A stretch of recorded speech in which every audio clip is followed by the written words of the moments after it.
If you're in the care home or home care world, you will have probably noticed that the inquiries landscape has changed quite dramatically in the last couple of years. You may have a clear picture for the reasons for these changes, but many care leaders don't. To get a deeper understanding of why the landscape has changed, I sat down with Mark Walford, CEO of TrustedCare and Care HQ. Because of the services that his business offer care providers, he has unique insights into the changing landscape. Luckily, Mark and his team have turned these insights into a report called the Inquiry Report 2023. And this report will be made available in its full form for Care Leaders Network members for free. And in today's episode, we're going to explore some of the headlines of this valuable report. Now, as we'll be screen sharing the report itself, if you can, I'd highly recommend watching this episode on YouTube so that you can see everything Mark is talking about. I'm Simon Parker, and this is the Care Leaders Network podcast, understanding the 2023 inquiries landscape and beyond. So, Mark, you've put together a report called the Inquiry Market Review 2023, which documents some really valuable insights around what's been happening in the inquiry landscape. Now, for anyone that doesn't know you and what you do, please can you explain a little bit about why you're in a position to share this valuable knowledge and insight? Sure. So my name's Mark. I'm the founder and CEO of a business called TrustedCare and Care HQ. So we've been in the care home world now for a little over 13 years. We operate three separate businesses in the market. So business one is a directory and referral platform. Business two, and probably the largest of what we do now, is we provide contact center services. So we work with 42 different providers, over 1,000 locations now across the country. We manage their calls, emails, website live chat, taking their care inquiries, booking appointments, providing the follow-up calls, post-appointment all the way through to admission.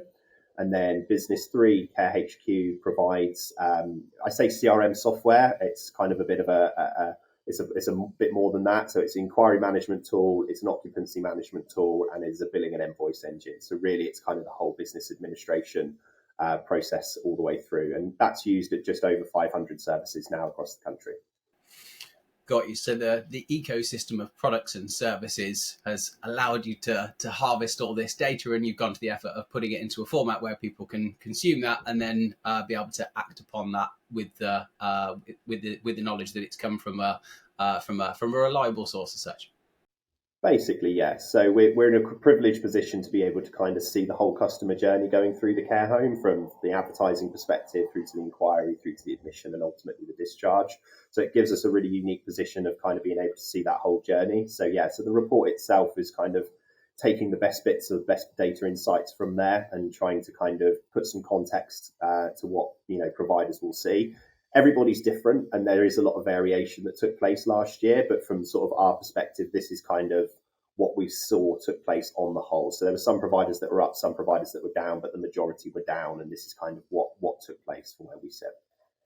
Got you. Well, look, let's get stuck into dissecting the report then, because I know there's a lot of important information there that I'm sure people will be very, very interested to get their heads around. Sure. Okay, so first of all, so on the whole, I'm going to start by saying, and again, your members and different providers will have a different perspective on that. But on the whole, the market was around about 18% down last year for care inquiries when you compare it to 2022. The graph you're seeing here, and as you'll see as part of the sort of wider report, kind of overlays inquiry volumes for a selective group of partners during the first half of the year, and that's the blue line is 2023 and how it compared to 2022 previously. As you can see, there are some real peaks and troughs in the data, which is super interesting. The year started quieter, and if we actually think back to kind of what was taking place at the start of last year, we were talking about there was a lot of strikes taking place in the NHS. There was cost of living pressures, energy costs were rising, interest rates were starting to move. So there was a lot of doom and gloom kind of taking place in the market. And I think that really did start to factor through to inquiry volumes, buying decisions, those that are sort of seeking care, as it kind of petered off throughout sort of the course of the year itself. Things got a little bit better as we moved into sort of Q3. So it did start to pick up again slightly in November. So November for the majority of our partners was up slightly compared to the year previously. And December, again, ever so slightly up. If I look at sort of the next slide here, which just kind of gives you a sort of a month-on-month view of how that materialized, you can kind of see what that sort of percentage of difference and the percentage of change sort of was. April, really, really quiet last year.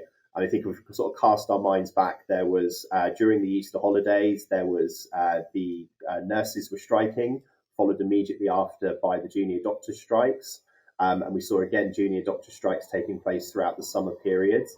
In those striking windows, we actually saw nearly a 50% drop in inquiries in the period for people who were funded, either CHC funded or those that were local authority funded. So it really did actually have a meaningful impact into the volume of referrals going into the marketplace from people of that nature. Got you. And were there specific types of inquiries that you've seen dropping off the most? Yeah, absolutely. So on the whole, as I said, the market was down, but there are a couple of real standout categories that we saw. And again, everyone will have this a little bit differently, but I think the first one, as I mentioned sort of earlier on, is the respite market. So the respite market last year was very, very different to what you would sort of normally see in a normal perspective. So sort of coming immediately off of the back of Christmas, we would start to see lots of respite inquiries coming in, people starting to make sort of tentative arrangements about their summer holiday plans. If we think about when we finish Christmas, normally we're all sat on the sofas stuffed with Christmas dinner, and then TUI's got their adverts up for summer holidays on the telly. That definitely took place, but we didn't see the sort of what we would normally see as people sort of ringing up care homes at that stage saying, I'm looking for a couple of weeks in June, a couple of weeks in July. Again, traditional respite market really peaks around April. Again, sort of the Easter bank holiday. So last year, 2.7% drop on the whole, in a real sort of big drop on for respite coming in. And again, July and August into the summer months, we just simply didn't see those respite inquiries coming through. And again, of the people we did get and the people who did make inquiries, it's worth noting that many of them changed their plans as the year progressed. So for some of the partners we were taking in January, as we was talking to those people sort of through the spring months, they were saying that actually we're going to change our plans. We've either made some informal care arrangements with friends and families, personal assistants, PAs, those were very prolific last year, or they were just cancelling their holidays altogether. So lots of the respite inquiries sort of didn't really come to pass. So I'd say that is sort of standout group one that really, really dropped. And then the other, which is I find super interesting, is the funding status of people who sort of make inquiries or at the point the inquiry is made. So when we take an inquiry on behalf of our partners, we always ask them, how are you planning on funding the care package? Is this going to be a self-funding? Is this local authority referral? And we provide some advice and guidance to them about kind of where they might sit in that bracket. So they generally fall into one of three categories: either self-funder, state funder, and that does include CHC or a local authority, or they're not sure. And typically what we would say is people who are not sure at the point they make the initial inquiry are much more speculative, are much more tentative, generally is borne out. They're just making that kind of initial, see what the lay of the land is. So what this graph here shows is the change of difference between 2022 and 2023. Worth noting, first of all, so the green lines above here, in every month last year, private funders, self-funders, as a proportion of the inquiries we took, was up. Okay, so there was more self-funders in the market last year than 2022. Local authority or state-funded are the blue ones here. So there was change throughout the course of the year. Obviously, as soon as we get into the summer months, that does start to jump up significantly. So again, we saw lots more of those. But the most interesting change from my perspective is the people who are not sure. So the tentative inquiries really dropped off from about May through onwards into December when comparing the 2 years side by side. So there was a lot less inquiries and a lot less speculative inquiries coming into the market last year. Now, I've overlaid another piece of data here, and this is the yellow line. So the yellow line represents the Bank of England's interest rate rises through last year, represented on the secondary axis over here. Now, I can't say definitively, and I can't say that's absolutely the case, but it almost perfectly marries up that the speculative inquiries started to drop away at the point that interest rates started to rise. Now, are the two linked? I don't know. It's hard to say for certain, but the parallel is really, really interesting. Another thing worth pointing out, we didn't change our processes, we didn't change our qualification, we didn't change our questioning at all around how we capture this information. It represents the same type of providers year on year as well, the same providers year on year. So nothing internally changed. Something external to the market had an impact onto why speculative inquiries started to really drop off from around about May. And I do think it was linked to cost of living pressures, to be honest with you. I guess, yeah, there's no way to be able to tell whether that's definitely going to be the case. But in the context of running a perfect experiment, you've got your controllable variables and your uncontrollable variables. In the context of what you've done, the processes that you've taken, if everything's been remained the same, those are controllable variables that you've sustained and that haven't changed. Yeah, that does suggest that there are market forces at play. And let's be honest, cost of living is just about one of the biggest market forces that there is in our lives at the moment. So it would be surprised, even if it's not like a direct correlation between the two, it would be surprising if they weren't linked in some way, shape, or form. But I guess without being able to tie the data together specifically, it'll be difficult to say. But to your point, it does seem strange that they mirror each other so accurately on opposite sides of the graph. Yeah, absolutely, absolutely.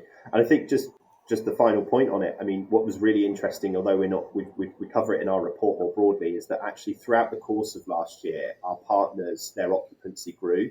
So from an average of around about 75% occupancy up to around about 84%. So, and almost all of them had a positive uplift in occupancy through the period. So although there was less inquiries in the market, the inquiries that were there were of a higher quality. So if a home used to deal with 10 inquiries, but it's now dealing with 5, but those 5 are actual buyers, they have more chance of converting them. So not wasting their time necessarily on, more speculative stuff, just sort of on general in the nature of things. So that's an interesting point, because you can imagine the people, whether they be a CRM or a kind of an area sales manager, or whether it be a home manager themselves, whoever it is that's tracking and reporting this stuff, if they're looking at this and their numbers are all over the place, it appears that there's a reason why that's the case. Anyone who's taking a reasonably sophisticated approach to the commerciality of their organization and their inquiries and all of that type of stuff, they'll want to be able to track back through metrics and different KPIs, etc. It seems that the landscape has shifted so significantly that last year's or the year before's the data points and the KPIs and the metrics, etc. They won't apply to last year, which will probably cause a little bit of confusion. But ultimately, it seems like a good news story if inquiries are if the quality of the inquiries are up and occupancy has increased almost 10%, which is that's a material amount in anyone's book. That's got to be a good thing. Absolutely. Yeah. Average weekly fees also increasing through the period as well, which we've seen, which is, again, so like you say, it's a tale of two halves. The market for inquiries is lower, but operationally, the providers seem to be better. They seem to be in a stronger position by the end of the year. So, yeah. Do you think there's anything else at play there as well as that, like if you read into the data, even if it's only anecdotal, but I'd be interested in your view on whether there's anything that we haven't talked around already that might be positively contributing to the set of circumstances? I think when you start to look at anything, things start to improve. So whether you're looking at your own health or any kind of metric, as a business that you might track, we see it here. As soon as we start looking at a particular statistic or a particular area of the business, we start to see improvements from it. And I think if the market, and I'm just sort of anecdotally wise, but if the market was lower on inquiries, certainly from our partners' perspective, there was a huge focus on sales last year, a huge focus on, okay, we have fewer inquiries. What are we doing with them? Where are we with appointments? Where are we with follow-ups? Why are inquiries closing? And we definitely saw that focus cascade down the business, whether or not that was, as you say, to the customer relations advisor, the area manager, the home manager. There was more focus pressure put on certainly other partners that we were working with as it went down. And I think that kind of helps shape minds. It's not a market of abundance. It is competitive. There are fewer referrals as we went into the year. So I think from an operational perspective, we saw services get a lot better at follow-up. They got a lot better at getting back to families because they were dealing with fewer. So I think that in essence drove outcomes. It drove a better level of conversion, which obviously flows through to a better level of occupancy, which flows through to a better level of average weekly fee and other things within it. So I think because providers are starting to look at this, I think, or focus on this, I think that's really had one of the biggest impacts we saw.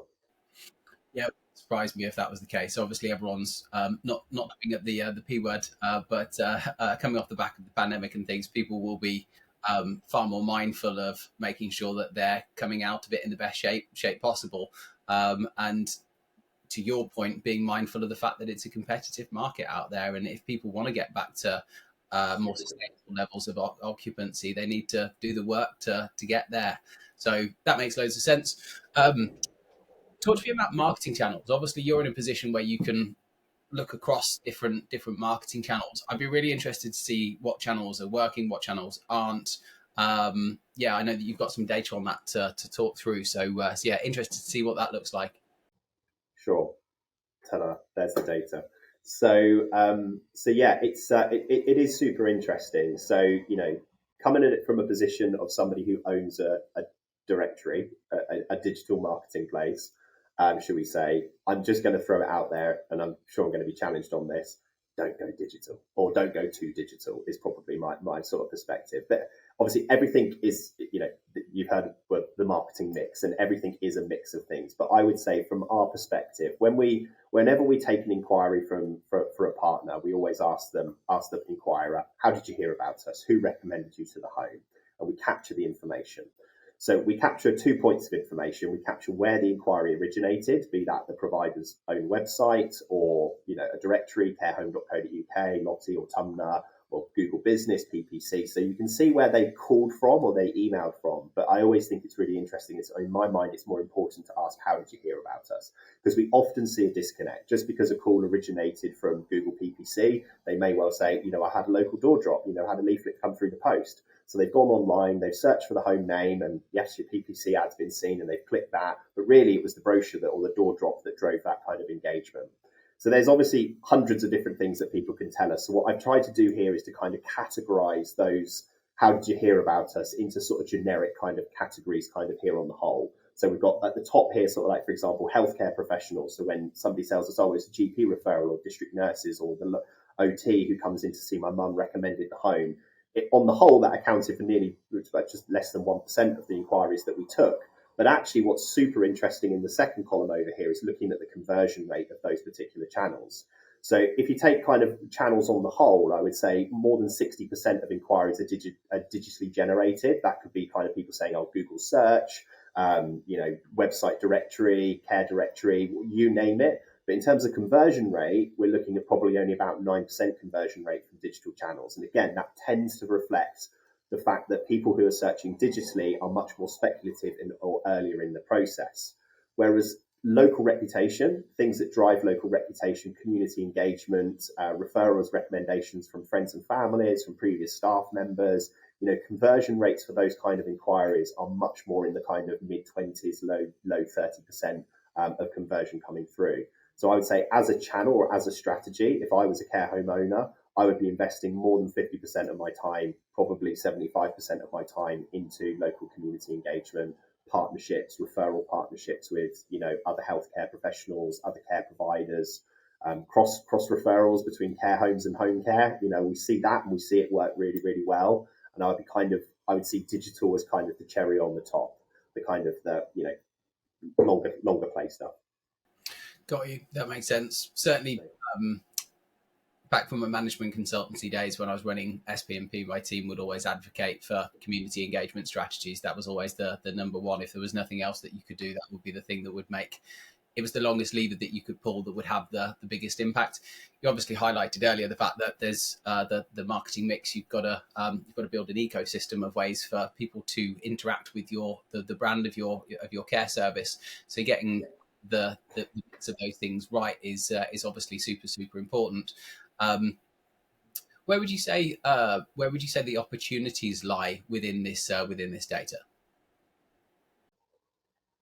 Um, I think it's a good reference point. And as I said, everyone will have some level of variation and some level of change in this, sort of comparing it against their own data, their own reports. I think, if I was an operator and I was looking at this, I would be kind of challenging perhaps the conceptions that we have as part of our marketing plan, thinking about the strategies that we're employing at a company level, a regional level, or a home level, depending on that. I think you're absolutely right. You referenced that you need to get the foundations in place and they need to be correct. I think, it's imperative that a care provider has a website. It's imperative that that website is simple to use, easy to navigate.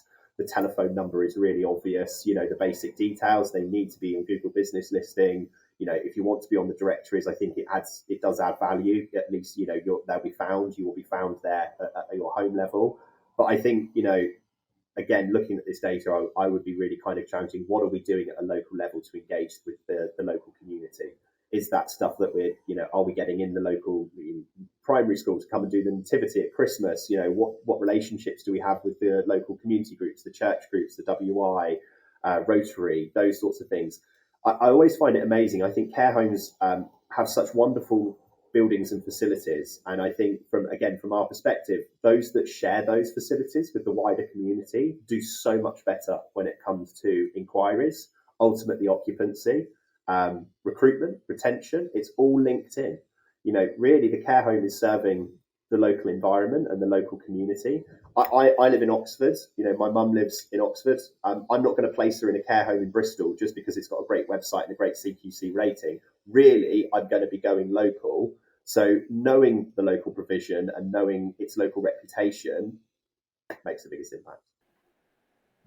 Biggest lever to pull, folks. It's all about the community engagement strategy. That's your foundation. Everything that you can do over and above that is great to be doing. But no surprises that things seem to have things certainly haven't changed in the few years since I've been running my management consultancy. So makes a lot of sense. What would you say the biggest factors are as it relates to the affecting providers' conversion rate? Biggest factors from my perspective is probably going to be time. To be really honest with you, time, engagement, experience. There's lots of things that sort of play a part into it, but I think time of response and speed of response is super critical. So looking at the data here, so what I've just done on this sort of breakdown again, if you want to read the fuller report, I give some more context and some more details around here. The first table at the top here, I look at the time it takes. This is the average time from inquiry to visit, inquiry to assessment, and inquiry to placement. What we would see is the sort of three key milestones in the sort of general customer journey through to admission at a home. If you look at 2022, the average time from inquiry to visit was 8 days, 15 days to assessment, and 21 days to placement. 2023, that almost dropped by 40%. So now we're looking at 6 days to visit, 9 days to assessment, and 13 days to placement itself. And as I said, there is variation in that, not just across funding type, but care type. In the table below, I've kind of given you a breakdown there, or people viewing this as to kind of the breakdown by funding type. Those that are CHC funded, local authority funded, no surprise necessarily, those guys convert a lot quicker. Private do take on average about sort of 20 days. But I think from a provider's perspective, there's lots of things that they can do to influence, the outcomes of a referral. First of all, customer experience and how they handle that inquiry. If somebody's picking the phone up and just going, hello, does that set the scene for you from does that present your home in the way that you want it to? I think, as I said, speed of response is probably one of the most critical things. Booking people in to come and have a visit around the home. It's completely possible to achieve above a 40% appointment booking rate on the initial call for qualified inquiries. But you'll be amazed at how many homes will take a wonderful inquiry over the phone, tell you how fantastic the home is, really sell it, seldom catch the details of the person who inquired. And even if they did, go that extra step. Ask them, do you want to come and see us? Come and have a look around. When can I arrange for you to come and have a look at our wonderful home and meet the manager, meet the nurse, meet the team here? It's such a key step. Customers want to be led. And if you can book them in to come and do that visit first before we get hold of them or anyone else gets hold of them, you're already setting the standard here. So I think probably one of the biggest impacts we see from a conversion perspective is time and speed of response. Don't leave people hanging because others will be chasing them up, following them up through the process. Interesting. It's dropped so much. That's quite jarring. The fact that it's like roughly 30% across the board. To have that type of a difference, obviously things have really changed. Do you think? I'm